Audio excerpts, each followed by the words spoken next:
Hello everyone, আজকে বানাতে চলেছি আমরা pan fried momo. So pan fried মোমোর জন্য এদিকে কেটে নিচ্ছি পেঁয়াজ ছোট ছোট করে এখানে কেটে নিচ্ছে। সো আজকে দেখছি ঋতু আমাদের সঙ্গে হেল্প করছে। তো এইদিকে আমি রসুনটা কেটে নিলাম। তো এইদিকে আমি স্টিম হওয়ার জন্য গরম জলটা গ্যাসে বসিয়ে দিলাম। তারপরে স্টিমারের মধ্যে একটুখানি সাদা তেল দিয়ে ভালো করে নাড়াচাড়া করে নিলাম যাতে মোমোটা লেগে না ধরে। তো আস্তে আস্তে করে একটা একটা করে সব মোমো আমি সাজিয়ে দিলাম। তারপরে হচ্ছে আমি লঙ্কাটা কেটে দিয়েছি কারণ ওর হাত জ্বালা করে, তার ফলে লঙ্কাটা আমি কেটে দিলাম। তারপরে একটু ক্যাপসিকামটা কেটে দিল কারণ আমি তো আবার কাটাকুটি করতে পারি না ঠিক করে। তো আমি মোমোটা স্টিম হতে বসিয়ে দিয়েছি। তো দিদির মোমো বসাতে বসাতে আমার এখানে কাটাও কমপ্লিট হয়ে গেছে।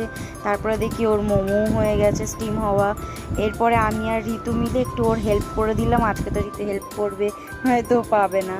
তো এখানে দিদি একটা প্যান বসিয়ে তার মধ্যে একটু সাদা তেল দিয়ে এক একটা করে মোমো সব দিয়ে দিল, দিয়ে হালকা করে একদম ফ্রাই করবে। আর এইদিকে আমার এত গরম লাগছে কি বলবো, তাই আমি একটুখানি চলে গেলাম মাঠে।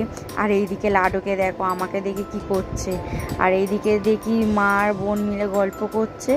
আমি একটু শুনলাম, শুনে এবার ঘরের দিকে গেলাম, গিয়ে দেখছি যে দিদির অর্ধেক হয়েই গেছে, ও তুলছে এগুলো। তারপর আমি দিদিকে বললাম একটুখানি কিছু বানা, এখন তো খাই। তো দিদি একটু স্ন্যাক্স বানিয়ে দিল। এদিকে আমি প্যানের মধ্যে একটু সাদা তেল নিয়েছি। সাদা তেলটা গরম হওয়ার পর লঙ্কা কুচি আর রসুন কুচি ছেড়ে দিলাম। ছেড়ে দেওয়ার পর একটু নাড়াচাড়া করে আমি পেঁয়াজ কুচিটাও ছেড়ে দেবো। পেঁয়াজ কুচিটা এদিকে না একটু নেড়ে আমি এদিকে চলে এসেছি প্যান ফ্রাইড মোমোর জন্য সস তৈরি করতে। তো প্যান ফ্রাইড মোমো তৈরি করার জন্য কী কী সস নিয়েছে তো দেখো। এদিকে মোমো সসগুলো দিয়ে দিলাম। মোমো সস দেওয়ার পর রেড চিলি সস আর টমেটো কেচাপ দিয়ে দিলাম। এবার যেহেতু বড় চামচ তাই জন্য হাফ হাফ করে 3 চামচ সয়া সস দিয়ে দিলাম। দিয়ে দেওয়ার পর ভালো করে মিক্স করলাম। একদম ভালো করে মিক্স করার পর এইদিকে পেঁয়াজগুলোও লাল লাল হয়ে গেছে। তো এখানে ক্যাপসিকামগুলো দিয়ে হালকা ভেজে তো আমি সসটা দিয়ে দিলাম। সসটা দেওয়ার পর হালকা নাড়িয়ে এদিকে আর একটা ব্যাটার বানাতে হবে, সেটা হলো কর্নফ্লাওয়ার আর জল দিয়ে। সো কর্নফ্লাওয়ার জল দিয়ে ব্যাটারটা বানিয়ে নিলাম।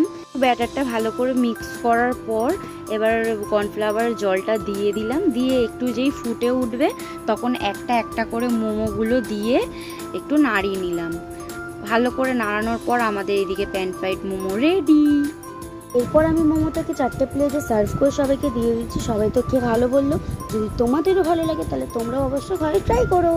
তো এইদিকে আমরা মোমো খেতে থাকি, আর তোমরা লাইক কমেন্ট শেয়ার সাবস্ক্রাইব করে দিও। Bye bye.